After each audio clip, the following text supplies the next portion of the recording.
Day while I was not at home, while she was there and all alone, the angels came. Music history is filled with songs that defied critical consensus and became unstoppable commercial juggernaut. Critics savaged them as cheese, schmaltz, and musical crimes against humanity. Radio stations banned them. Industry insiders predicted they would vanish within weeks. Instead, they became the soundtrack of entire generations. These are 10 awesomely bad songs that became global hits. From number 10, Disco Duck by Rick Dees.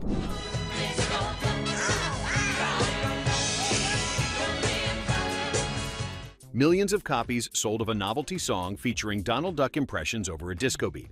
Memphis radio DJ Rick Dees recorded the track as a joke in 1976. His employer at WMPS actually fired him for mentioning the song on air. Instead of ending his career, it spent 1 week at number 1 on the Billboard Hot 100 in October. The success transformed Dees from local personality to national celebrity almost overnight. On the dance floor acting strange, flapping my arms out again the clock.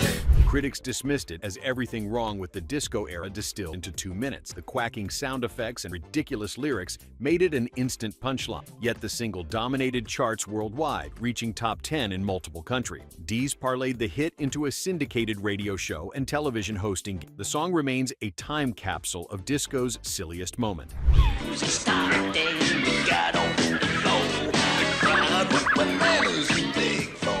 Number 9. Honey by Bobby Goldsboro. I laughed at her and she got mad. The first day that she planted it was just a twig. 5 weeks at number 1 and 5 million copies sold worldwide for one of the most maudlin songs ever written. Bobby Goldsboro's 1968 weeper about a young woman who dies became inescapable on adult contemporary radio. Producer Bob Montgomery created lush string arrangements that amplified the emotional manipulation. Critics called it saccharine torture, designed to extract tears through cheap sentimentality. The spoken word bridge about angels and trees pushed many listeners past their tolerance threshold. It was in the early spring when flowers bloom and robins sing.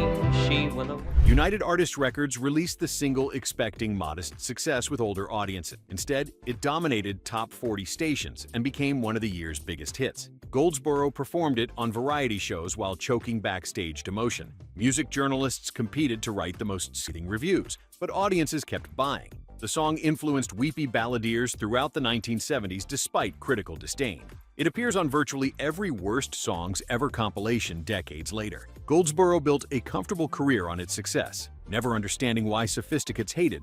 I pretended hard to be, guess you could say she saw through me and hugged my neck. Number 8. Seasons in the Sun by Terry Jacks. We had joy, we had fun, we had seasons in the sun, but the hills that we... Millions of copies sold worldwide for a deathbed farewell song released in late 1973. Canadian singer Terry Jacks adapted Jacques Brel's French original Le Moribond into English, dramatically altered lyrics. The result told the story of a dying man saying goodbye to loved one. Critics called it morbid kitsch that exploited mortality for commercial gain. Rod McEwen had created an earlier English adaptation that Jacks further modified for maximum pop appeal.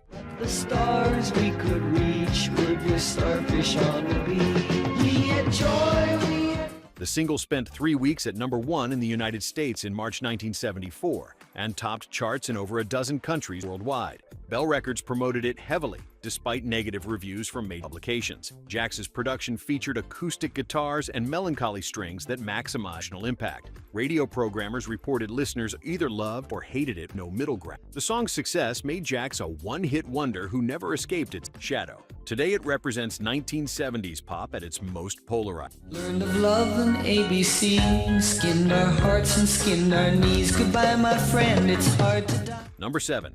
Afternoon Delight by Starland Vocal Band. Thinking of you's working up an appetite, looking forward to a little afternoon tea. A Grammy for Best New Artist in 1977 for a group most critics considered a joke. The Starland Vocal Band's only hit featured thinly veiled sexual innuendo wrapped in sunny harmonies. Lines about skyrockets in flight and afternoon delight made adults blush and teenagers giggle. The song spent 2 weeks at number 1, despite eye-rolling from music journalists. Bill Danoff wrote it as lighthearted fun, not realizing it would define the entire band's career. And we know the night is always gonna be here anyway.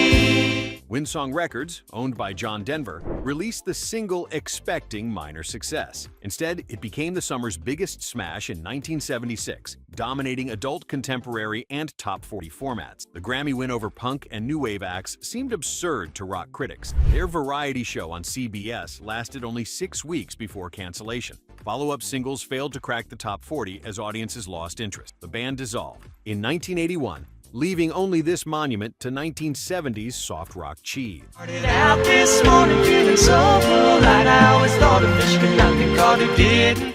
Number 6. Mickey by Toni Basil. You got it right, but I think you got it wrong. Well, can't you say goodnight so you can take me home, Mickey? At 39 years old, Toni Basil dressed as a cheerleader and chanted about Mickey being so fine. The 1982 smash hit featured choreography from her professional dance background. Critics dismissed it as juvenile novelty destined for quick obscurity. Instead, it spent 1 week at number 1 in the United States and reached number 2 in the UK. The song began life as Kitty by British group Racy before Basil transformed it completely. Oh, Mickey, you're so fine, you blow my mind. Hey, Mickey. Hey, Mickey.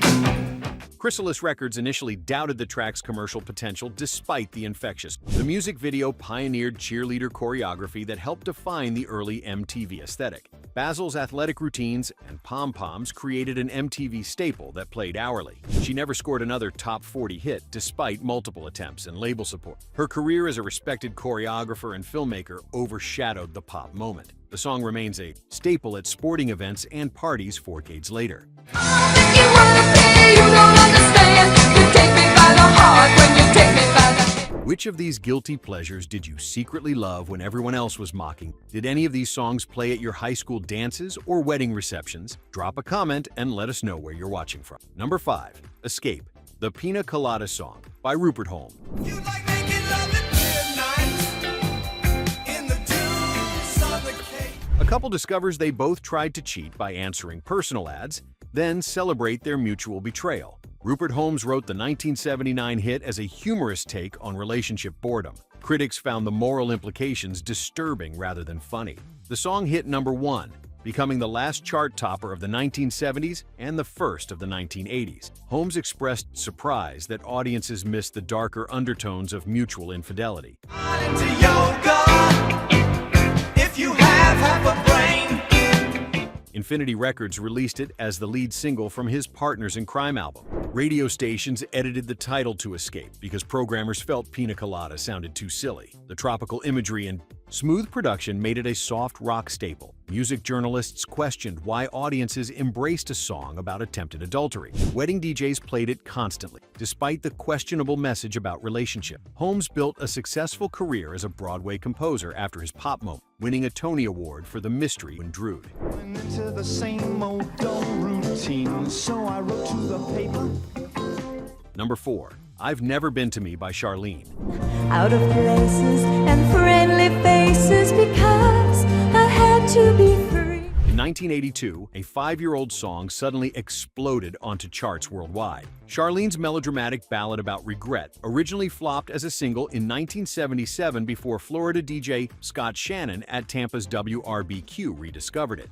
The overwrought vocal delivery and spoken word section about being undressed by kings made critics cringe. Yet it climbed to number 3 on the Billboard Hot 100 and hit number 1 in the UK. Motown Records rushed to re-release the track after phone requests overwhelmed stations. Move like Harlow in Monte Carlo and show them what I got. The song's message about glamorous emptiness versus domestic fulfillment sparked debates about feminism and choice. Charlene's theatrical performance style amplified every emotion to maximum intensity. Adult contemporary audiences embraced it, while rock critics savaged the production. It sold millions worldwide, charting in over 20 countries during 1982. Her follow-up singles failed to generate similar interest despite label promotion. The song became her entire legacy, a one-hit wonder built on accidental rediscovery. The spoken word bridge remains one of pop music's most mocked moments. Spent my life exploring the subtle whoring that costs too much to be free. Number 3. Don't Worry Be Happy by Bobby McFerrin. A little song I wrote, you might want to sing it note for note, don't worry. Grammy wins for Record of the Year, Song of the Year, and Best Male Pop Vocal Performance in 1989 for an a cappella track critics found annoying. Bobby McFerrin's whistling and four-word philosophy became inescapable during 1988, the first a cappella recording to reach #1 on the Billboard Hot 100, a record that still stands. E.M.I. Manhattan. Records executives doubted whether radio would play a track without instruments. Instead, it spent 2 weeks at the top. No style, ain't got no gal to make you smile, don't worry. McFerrin built a respected career as a jazz vocalist and classical conductor before the pop moment. The Simple Pleasures album showcased his vocal range and improvisational skills. This particular track reduced his artistry to a simplistic catchphrase that followed him everywhere. George H.W. Bush used it as a campaign song without permission, prompting McFerrin to protest and eventually drop the song from his live repertoire. McFerrin later expressed frustration at being defined by his most commercially successful but least representative work.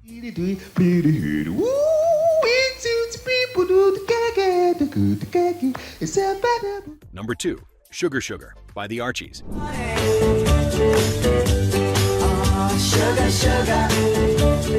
The biggest selling single of 1969, outselling the Beatles and Rolling Stone. A fictional cartoon band performed bubblegum pop that rock critics considered an embarrassment to music. Session musician Ron Dante and singer Tony Wine provided vocals for characters that only existed on television. The song spent 4 weeks at #1 during September and October. Music. Journalists expressed horror that animated characters dominated a year that produced Abbey Road and Let It Bleed. Sugar, sugar. Don Kirshner created the Archies as a foolproof concept after conflicts with the Monkees. Jeff Barry co-wrote the track with Andy Kim and produced it as pure commercial confection. Calendar Records released it, expecting decent sales from the Saturday morning cartoon audience. Instead, it became a cultural phenomenon that sold millions of copies worldwide. Rock purists viewed it as proof that artistry no longer mattered in popular music. The Archies scored several more hits before the concept exhausted itself. The song remains the ultimate example of manufactured pop success triumphing for authenticity.